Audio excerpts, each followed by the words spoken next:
Here with us, we're with James Lecomte, the former CEO and now leader in sales and marketing of one of the biggest chocolate brands in the world, one of the most exclusive brands of chocolate that uses raw material from Ecuador. Welcome, James, Mr. Lecomte. Thank you. Yeah, it's a pleasure to be here with you, Guillermo. Thank you. Well, first of all, I had to do my research, honestly, and I saw this is more of a personal question. I saw that you were involved in several entrepreneurial projects before TOA. My first question was, what was the inspiration that made you like transition from your prior background to uh, chocolate brand, specifically TOA? Yeah, it's a great question. I think there's been a common thread in all of my pursuits or professional interests, and that's really around impact. So in a previous career, I spent 10 years working in Asia and the Pacific on micro enterprise development and supporting women-led micro enterprises. And I've always had a strong interest in social and environmental impact, and the opportunity to transition into chocolate um, was a way for me to join my passion for fine food and, in particular, fine chocolate, as well as my family connections to Ecuador Oh through yeah. my wife and our children. Was an opportunity to merge all of those interests into one exciting project, if you like. So I was able to work in an area where we continue to have a strong social impact with the farming communities that we work with, and the prices we pay, and um, the pride that the farmers develop in producing a raw material for a product that's sold in places like Harrods in London and five-star hotels throughout the world. So there's definitely that element of social impact, and we also have a strong environmental impact element to the work we do at TOAC. So it was just a really exciting opportunity to bring all of those themes together when I moved to TOAC. Yeah, totally. Were you familiar with the brand before joining? Yeah, I'd seen TOAC in the news a couple of times before establishing a connection with the brand. My wife and I developed a relationship with the co-founders, and we ended up investing in the business and moving the family to Ecuador. My wife's originally from Ecuador, and so we Oh, moved to really? Ecuador, and I stepped into the CEO role to help bring a focus on the commercial side of the business and set up some of the foundations for growth. Nice. I imagine that since your wife is originally from Ecuador, she was more than excited to work with Cacao, right? Yeah, indeed. Actually, her father, my father-in-law, has had cacao farms, Oh, wow. several different cacao farms in the past, and so that was the first time that I got to visit a cacao farm was with my wife on her father's farm, and so it was, yeah, a really natural sort of development to be able to, you know, work in cacao and chocolate in Ecuador. Yeah, I mean, to be honest, is one of the things that I'm most proud of, to tell people that we make the best cacao in the world and that we export it to everywhere, that the most luxurious brands as Stoic use cacao from Ecuador. It's just like a blessing. Indeed, yeah, I think it is a really exciting part of what Ecuador has to offer the world, and it certainly, comes from the incredible natural beauty and diversity that we have in Ecuador. And in fact, there's archaeological and anthroposophical evidence that points to Ecuador being one of the birthplaces of cacao. So the Mayo Chinchipe culture were harvesting and cultivating cacao more than 5,300 years ago. So there's an incredibly rich cultural heritage for cacao in Ecuador. Yeah, that's right. Well, moving more into the entrepreneurial side, what were some of the entrepreneurial challenges that you had, like globalizing the brand? It's a good question. I think with any type of brand that's trying to pave a new path, there's a lot of unexpected challenges. So, in addition to the normal challenges of setting up a business that's selling globally, we, were faced with the challenge that when we launched the brand, the concept of luxury chocolate really was unheard of. The only expensive chocolate you'd find in the world was actually really cheap chocolate that had been paired with jewelry, diamonds or some sort of gold ornament. Mhm. And yeah, so some of the challenges we faced, I would say, include the fact that when we launched Toak and ever since building the brand, we've really pioneered this concept of luxury chocolate. Mhm. Prior to Toak, the only chocolate you'd find with a expensive price tag on it would be chocolate, typically very cheap chocolate that had been paired with some sort of expensive jewel, and the focus was really on the jewel, not the chocolate itself. In the case of Toak, the chocolate is the jewel. We're working with a very rare and endangered variety of cacao, and we wanted to put the focus on the value of that cacao as a fine food product with a strong cultural heritage. And to do that, we looked to the worlds of wine, uh, whiskey, fine food, and in particular, focusing on quality raw materials, storytelling, and a sense of place, Mhm. as well as the craftsmanship involved in putting together a product. And so I would say that, being able to uh, tell the story of the brand and the product in a way that helped to convey its real value. That was one of the biggest challenges.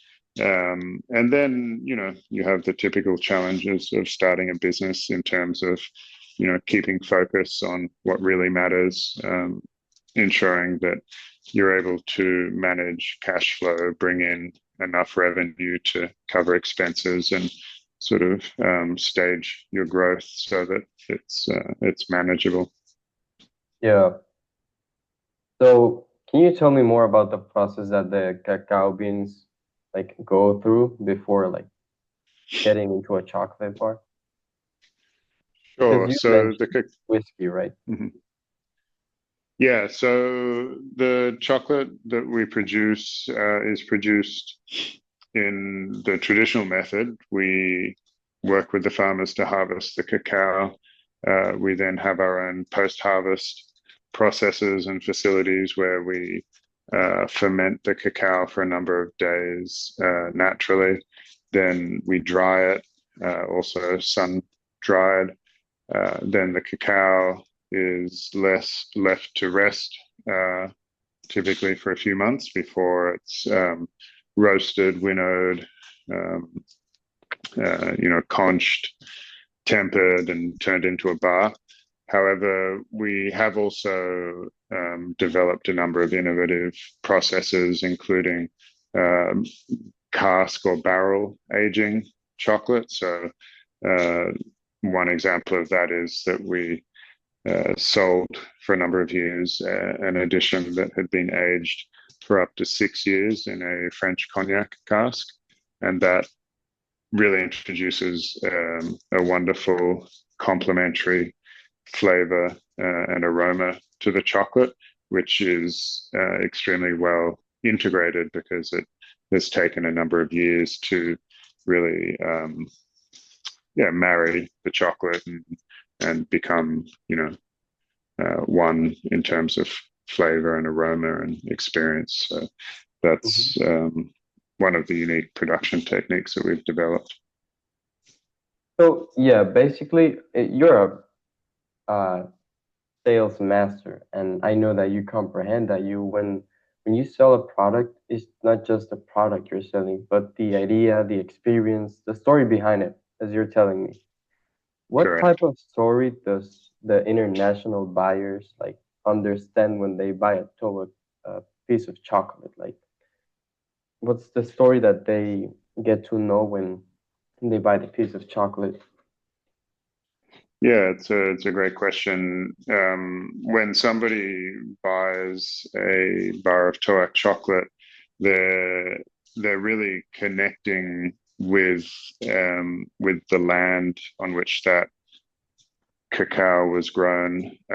They're connecting with individuals who care deeply about the land and about the way that we care for the land and how we produce the products from what we harvest from the land.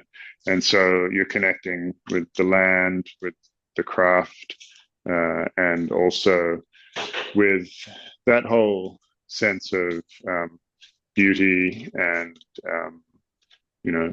a sense of excellence and dedication to doing the very best. And so I think it's a way to connect with a community of people who value excellence, who value strong ethics and values, and who are seeking the finest products available. Yeah, I mean, I love when a company when a new like project is really like faithful to its vision, because I know like when you're really faithful to your vision and you know where you're headed, everything is possible. But I think, I mean, from what I understand, the first years of TOEIC were like more than um, more than successful, a time to progress to learn about mistakes. Can you tell me about like the first 3 or 4 years of the company? Sure. I think, for at least the initial couple of years, we really focused on building a brand identity, Mhm. fine-tuning, the narrative of our brand story, um, experimenting with product development, and really getting to know what it was that we're bringing to people. And then really trying to learn what people responded well to and perhaps what wasn't a commercial opportunity. And so those were really the first few years, in addition to setting up if you like, the value chain. So making sure we had all of our different suppliers and processes set up so that we're in a position to scale. So yeah, really a lot of brand building and building the foundations of a business that could be built. We also chose, just because of very limited resources, we chose to focus on an e-commerce strategy initially, and it wasn't until probably 4 years down the track that we started to sell through distributors. That just allowed us to focus on a single sales and distribution channel where we had full control over the experience and the interaction with the consumer, and that allowed us to fine tune some of our messaging and our products before we went and sold through additional channels. Wow, yeah, because well, people in social media, they're used to think that this type of companies they're built like from one day to another, and I know it's not like that. But I was really interested when you said that the first part of the business was creating like the business identity, like your niche customers. How can you find that? How do you create that? Yeah, so obviously we want to create an identity that appeals to enough people that makes it a viable business case or a business proposition. Mhm. And so, we while I mentioned that we really pioneered a new vertical in the craft or fine chocolate industry with our attention to a luxury brand.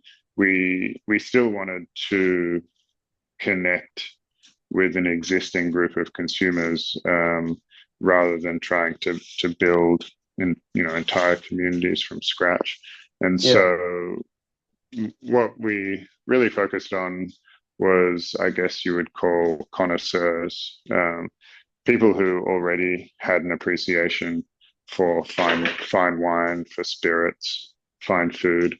Uh, that meant that we didn't need to do as much explaining as we might for somebody who just simply enjoyed chocolate but didn't care to think about, where the cacao came from or what, craft was involved in creating the product. When we identified connoisseurs as our initial target audience, that meant that we were dealing with a group of people who had already developed a really strong appreciation for the origins of, for example, the wine that they enjoyed or the cheeses that they enjoyed, for example. They already connected with products that had, a strong storytelling element and an attention to quality.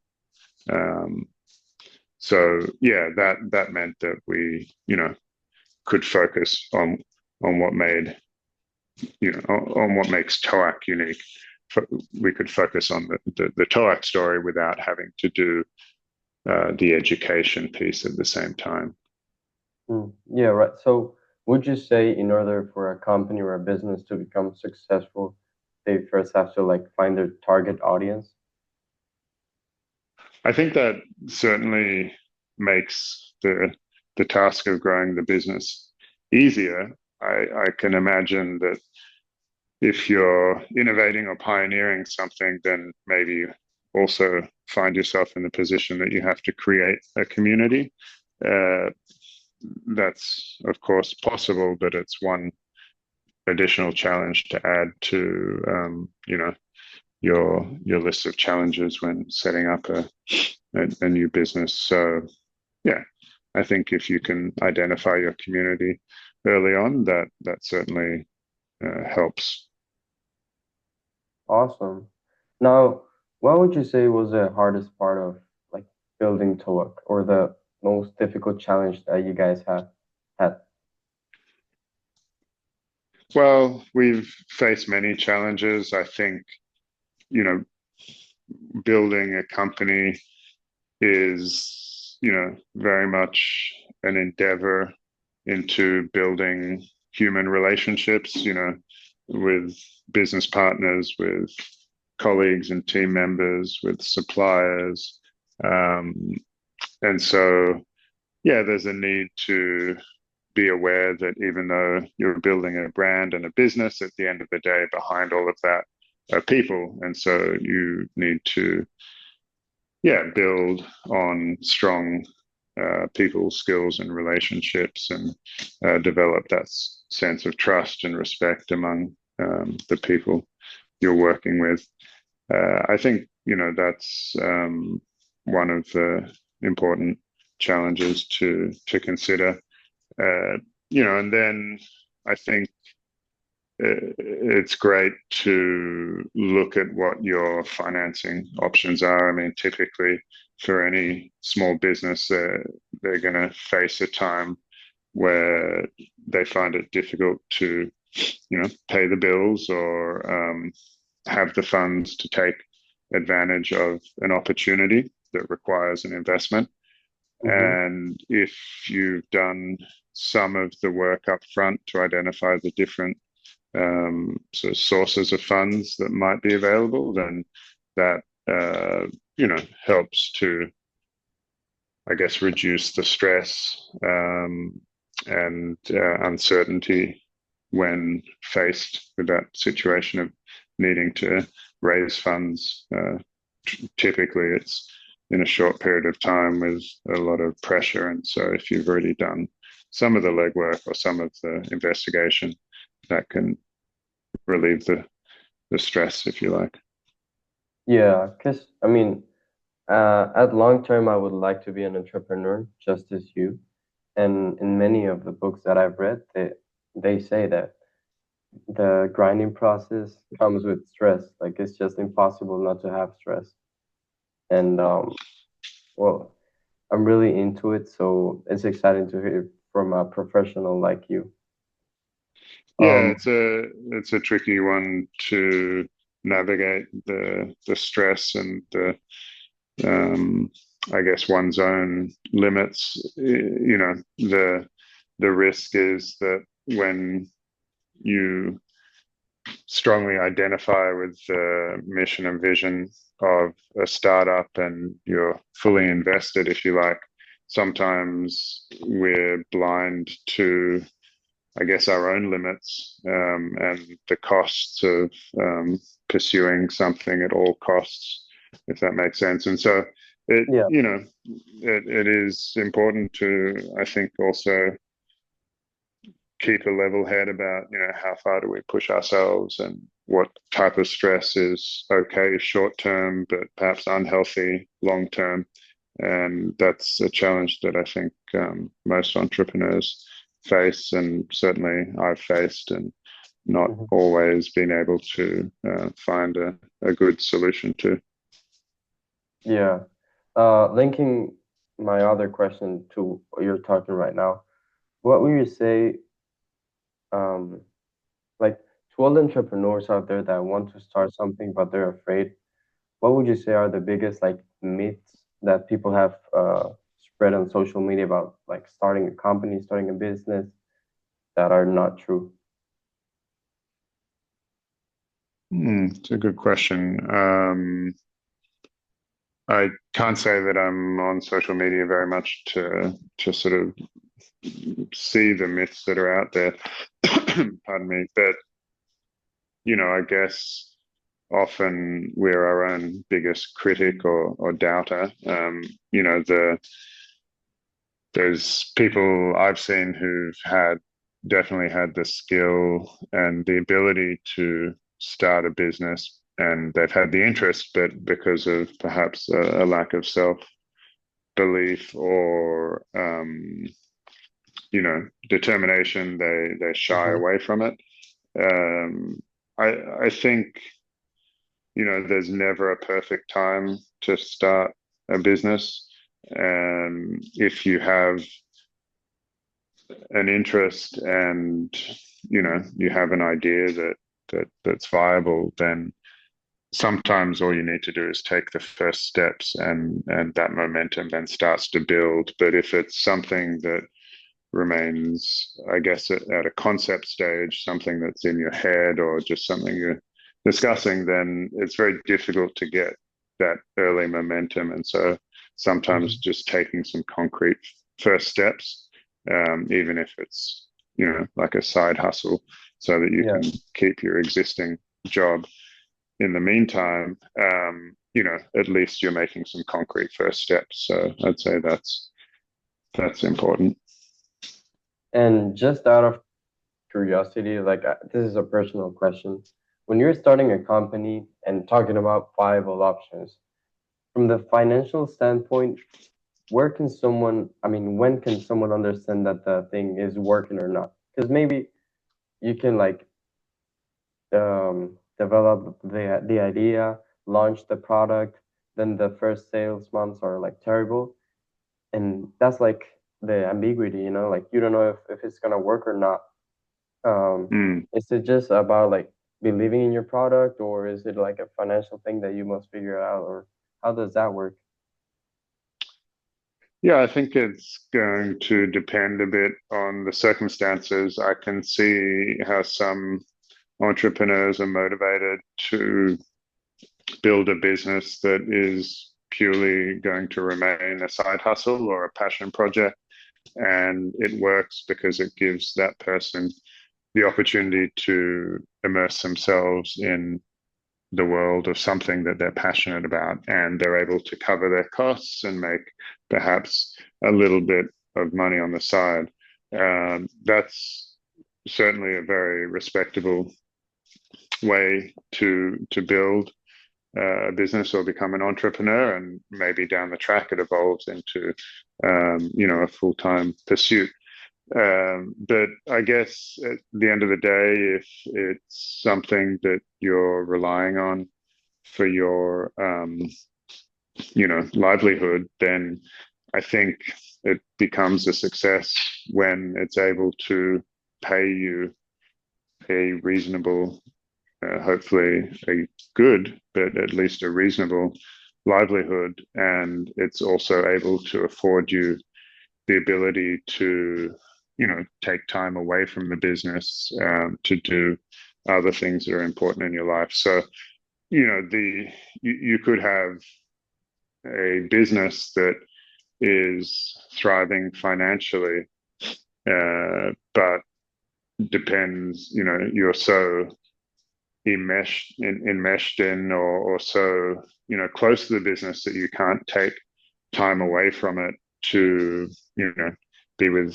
family and friends, or to to pursue other personal interests. And if that's the case, then to me that isn't a success. I think that that's something that is kind of consuming your Mhm.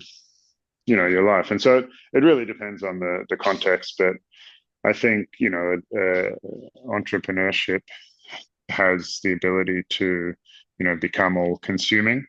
And yeah, I think it's healthy to be aware of that, and to have some have a goal where you're able to step away from the business. That also gives you perspective and helps you make better decisions within the business as well, when you're able to Mhm. get space.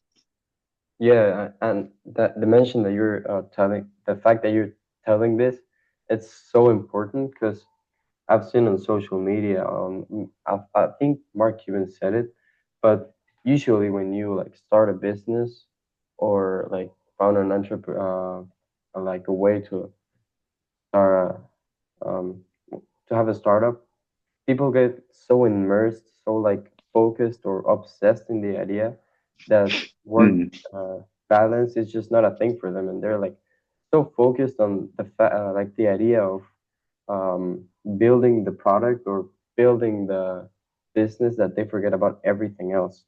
Do you think there's actually work balance while being an entrepreneur, or how do you manage to like balance those things? I think it's perhaps one of the biggest challenges that you face as an entrepreneur. Hmm. And it certainly depends on the stage that the business is in.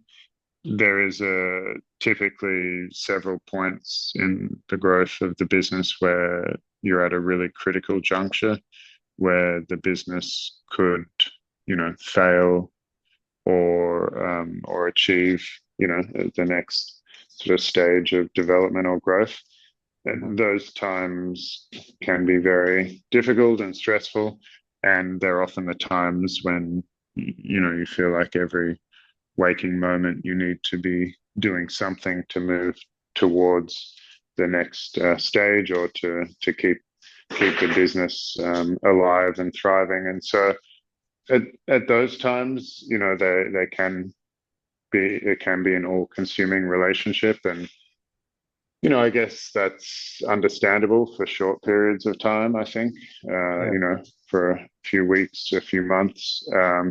But if that becomes the permanent status of the business, then it's perhaps a good idea to reconsider how viable the business is, because if it's so dependent on an individual or a group of individuals being totally consumed by the business, every day of their life type of thing, um, Mm. at the expense of a lot of other things in their life, then that doesn't sound like a viable business, and maybe the model needs to change, or perhaps it's just not viable to run that business as it's configured.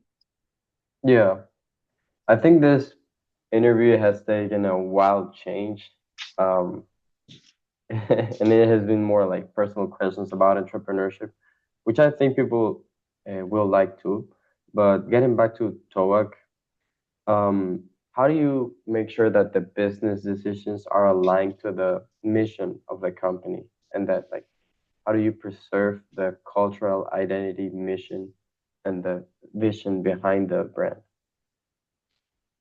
I think first and foremost, it's important that the leadership and the decision makers have truly bought into the mission and vision, and that there's a good level of broad alignment and understanding of the mission and vision. Mm-hmm. And then, it comes down to sometimes individual decisions that you know we have to face, and sometimes there's a lot of pressure financially, or for hitting certain targets. There's a lot of pressure to compromise on the mission of the business, Yeah. and that's like anything in life.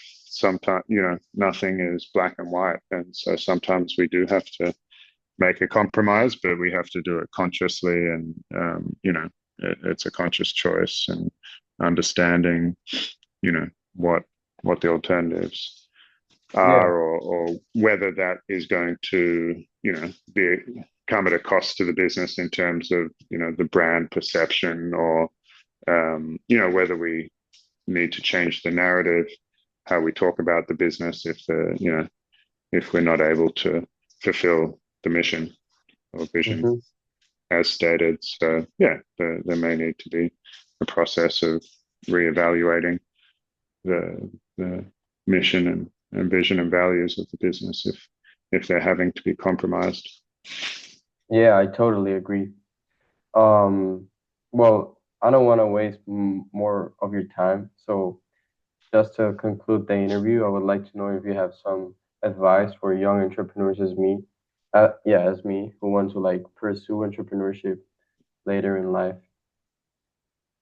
Yeah, well, it's been a pleasure. I think my advice would be to, well, if you know really clearly what your passion is that you want to pursue through entrepreneurship, then I think it's a great idea to network with people in that industry or in that space, and develop relationships, and try to get some firsthand experience in that industry as, yeah, either an employee or a colleague, or just to get some of that experience and exposure under your belt, as well as building a network.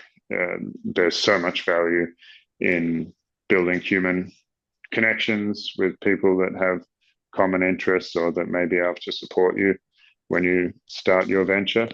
And then if you're not sure yet, but you're just really keen to um, pursue entrepreneurship, then yeah, I think just be very open-minded and put that out there to the world, that you're looking for opportunities, and don't feel a rush. I guess do it when it feels right.